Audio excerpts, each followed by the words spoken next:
Thumbnail पाहून तुम्हालाही वाटलं असेल ना साबुदाणा खिचडी कुकरमध्ये.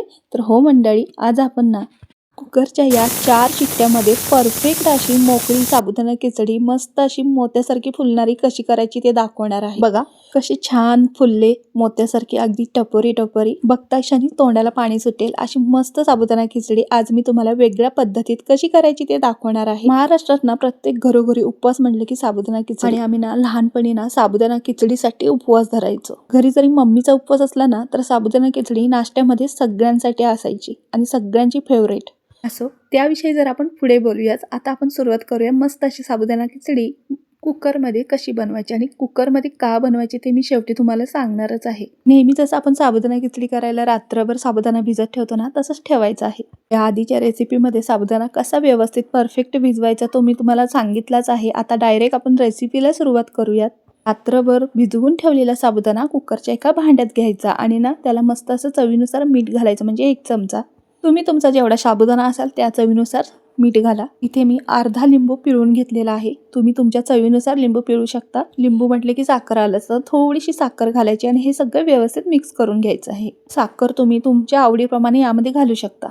छान अशा भिजवलेल्या साबुदाण्यामध्ये आपण कुकरला लावताना ना, शिजवून घेताना लिंबू, मीठ आणि साखर हे घालून जर ना आपण शिजवून घेतलं ना, ती पूर्ण आतपर्यंत त्याची चव मुरते आणि खिचडी देखील खायला खूप छान चवीला लागते बरं का. साबुदाण्याचा एक एक दाणा मस्त असं फुलणार आहे आणि त्यामध्ये ना लिंबू, मीठ आणि साखरेची चव काय लागतं माहितीये का. खूप भारी चवीची मस्त मोत्यासारखी फुललेली खिचडी होते आपली. कुकर घ्यायचा, कुकरमध्ये थोडं म्हणजे 1 ग्लास पाणी घातलेलं आहे आणि हे भांडं आपलं आहे ना ते ठेवायचं. त्यावर झाकण ठेवायचं आणि 2 बटाटे उकडण्यासाठी ठेवायचे. तुम्हाला असं ठेवायचं नसेल तर एखादा कुकरचा दुसरा डबा ठेवून त्यात थोडं पाणी ठेवून असे 2-3 बटाटे तुम्हाला जेवढे लागतात तेवढे तुम्ही ठेवू शकता. कारण आपण एक छान चवीची खिचडी आज करणार आहे वेगळ्या पद्धतीने, त्यामुळे मी उकडून बटाटा घेतला आहे. याआधी मी असाच बटाटा फ्राय करून करत होते खिचडी. जर तुम्हाला साबुदाण्यामध्ये उकडलेला बटाटा घालायचा असेल किंवा आवडत असेल तर तुम्ही सेम या पद्धतीने कुकरमध्येच बटाटा साबुदाण्यासोबत लावू शकता. आणि आता ह्याच्या ना मंद आचेवर 2 शिट्ट्या आणि मोठ्या आचेवर 2 शिट्ट्या, अशा 4 शिट्ट्या मी दिलेल्या आहेत. म्हणजे कसं बटाटाही आपला छान शिजणार आहे आणि त्याबरोबर आपला साबुदाणा एकदम मोकळा परफेक्ट असा वाफलून निघणार आहे, म्हणजे शिजणार आहे. मी तर म्हणाल हे काय करायची गरज आहे का. असंही साबुदाणा आपण नेहमीप्रमाणे करतो तोही चांगला होतोच ना. हो होतोच ना, पण ही जरा वेगळी पद्धत आणि झटपट होणारी. आणि का असं करायचं त्याच्याविषयी मी पुढे सांगणारच आहे. त्याआधी आपण इथे रेसिपीकडे लक्ष देऊया. 4 शिट्ट्या झाल्या तरीही लगेचच कुकरचं झाकण उघडायचं नाही हा. कुकर थंड होईपर्यंत, वाफ जाईपर्यंत वाट बघायची. 1 मिनिटभर थांबून कुकरचं झाकण खोललं. बटाटाही छान शिजला आहे आणि आता साबुदाणा बघा मस्त मोत्यासारखा फुलला आहे ना, छान असा शिजला देखील आहे. एकदम कापसासारखं मऊ मऊ झालं आहे. मी तुम्हाला जवळून दाखवत आहे बघा तुम्ही. खरं सांगायचं तर खास करून ही माझी ना आईची रेसिपी आहे. मी नेहमीच या पद्धतीने करते, म्हटलं आज तुमच्यासाठी शेअर करावी. तुमची जर खिचडी परफेक्ट होत नसेल, मऊ राहत नसेल, कोरडी होत असेल, चिवट किंवा कडक होत असेल तर या पद्धतीने साबुदाणा मस्त असा शिजवून ना कुकरमध्ये करून पहा. तुम्ही कल्पना देखील करू शकत नाही एवढी भारी चवीची ही खिचडी होते. मऊ मोकळी आणि मस्त अशी चवीची, त्याचबरोबर मोत्यासारखी फुललेली. अगदी टिफिनला जरी दिली ना तशीच्या तशी मऊ राहणारी. तुम्ही एकदा जर या पद्धतीने केलात ना, रेसिपी शोधून तुम्ही माझ्या रेसिपीला कमेंट कराल, वाह काय साबुदाणा खिचडी झाली होती. आता काय करायचं आहे माहिती काय, बारीक केलेला ना शेंगदाण्याचा कूट घालायचा आहे. शेंगदाणे छान असे भाजून ना खरपूस बारीक कूट करून घ्यायचा आणि तुमच्या आवडीप्रमाणे इथे शेंगदाण्याचा कूट घालू शकता. मी 5-6 चमचे असे मोठे घातलेले आहेत आणि छान असं मिक्स करून घेतलं. एकसंध होतं, एकजीव होतं आणि छान खिचडी चवीला लागते बरं का. बघा शेंगदाणे घातल्यानंतर तुम्हाला कळेलच किती छान मस्त फुलला आहे एक एक दाणा. तुम्हाला यातच फरक दिसत आहे. नेहमीच्या खिचडीपेक्षा यातला एक एक साबुदाणा किती छान फुलला आहे, अगदी मोत्यासारखा टपोरा टपोरा दिसत आहे ना. तर तुम्हाला एवढ्यातच कळून जाईल ही साबुदाणा खिचडी चवीला आणि दिसायला तर किती रेखीव दिसते ती. जेवढं कौतुक करते ना तेवढ्याच चवीलाही छान होते. तुम्ही केल्याशिवाय तुम्हाला समजणार नाही. नेहमी आपण खिचडी करतो ना ती फसली जाते, अजिबात रिकामी होत नाही, मोकळी होत नाही, चिवट होते. काही वेळेला आपण जरी परफेक्ट साबुदाणा खिचडी बनवायला घेतली तरी पण साबुदाण्यामध्येही भरपूर फरक असतो प्रत्येक वेळी. कधी साबुदाण्यामध्ये पाणी जास्त पडल्यामुळे चिवट होते, चिकट होते. पण असं जर तुम्ही कुकरला शिजवून घेतलात ना, अजिबात तुमची खिचडी फसणार नाही. म्हणून ही प्रोसेस मी दाखवली आहे आणि ही पद्धत माझ्या मम्मीची आहे बरं का. माझ्या आईनी म्हणजेच आजीनी ती रेसिपी तिला शिकवली होती आणि ती पाहून मीही नेहमीच करते आणि आज मार्गशीर्ष महिन्यातला शेवटचा गुरुवार आणि आज उपवासासाठी ही खिचडी केली होती. तर आज म्हटलं या पद्धतीने केलेच तर शूट करावं आणि तुमच्यासाठी शेअर करावी.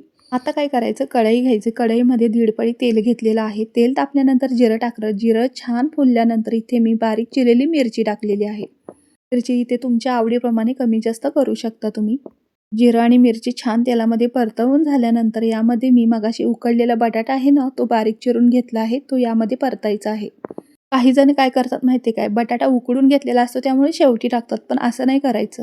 हाच बटाटा तुम्ही जरा तेलामध्ये परतून ह्याच्या चवीनुसार चिमूटभर मीठ घालून पहा, किती छान लागतो खिचडीमध्ये माहिती आहे का. चिमूटभर म्हणजे बटाट्याच्या चवीपुरतंच घालायचं आहे, कारण की साबुदाणा खिचडीच्या चवीपुरतं आपण आधीच साबुदाणा शिजवताना मीठ घातलं होतं. त्यामुळे ह्या गोष्टी लक्षात ठेवून साबुदाणा खिचडी करा, नाही तर आधीचं मीठ आणि हे मीठ भरपूर होऊ शकतं आणि खिचडी खारट होऊ शकते. लिंबू, मीठ आणि साखर घालून साबुदाणा आधीच आपण शिजवून घेतला होता आणि तो परफेक्ट रिकामा झाला आहे आणि आता आपण यामध्ये तो घालणार आहोत.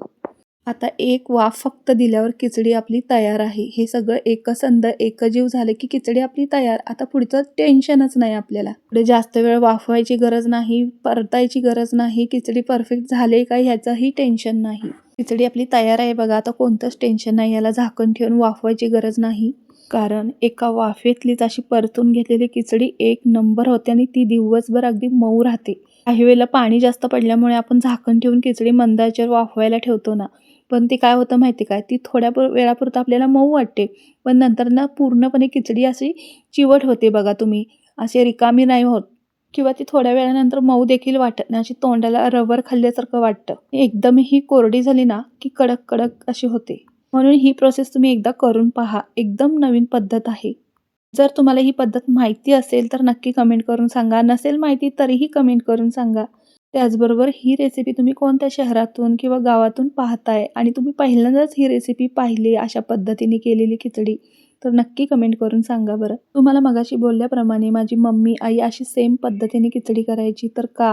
याचं कारण अशा पद्धतीने केलेली खिचडी चवीलाही दिसायलाही छान होतेच. त्याचबरोबर साबुदाणा खिचडी नेहमीच तुम्ही घरी करत असाल, पण ह्या खिचडीत आणि त्या खिचडीत किती फरक असेल. दिसायला बघा किती टपोरे टपोरे मोत्यासारखी फुललेली साबुदाणा खिचडी दिसत आहे. खूप खूप मी तुम्हाला या खिचडीबद्दल सांगितलं असेल प्रत्येक वेळेला, पण तुम्ही एकदा ना स्वतः केल्याशिवाय तुम्हाला समजणार नाही. तुम्हीही एकदा या पद्धतीने करा आणि मला खरंच कमेंट करून सांगा रेसिपी कशी झाली होती ती. घरी ना उपवास असला ना, मम्मी ना प्रत्येक वेळेला साबुदाणा खिचडी करायची आणि नाश्त्यालाही साबुदाणा खिचडी याचप्रमाणे असायची.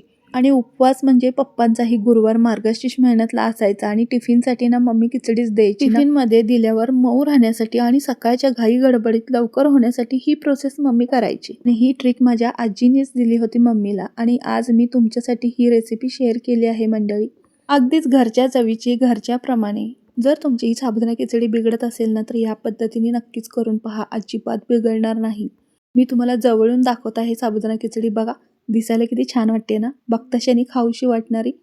तुम्हाला माहिती आहे का, आमच्या घरी सर्वांनाच माहेरी पण आणि सासरी पण खिचडी खूप म्हणजे खूप आवडते आणि आठवड्यातून ना 1 वेळा तरी होतेच. मी नेहमीच सांगते तुम्हाला खिचडीच्या रेसिपीमध्ये, उपवास असो नसो पण आठवड्यातून 1 वेळा साबुदाणा खिचडी किंवा साबुदाणा वडे किंवा साबुदाण्याचे इतर पदार्थ होतातच. चला तर मग तुम्हीही करून पहा.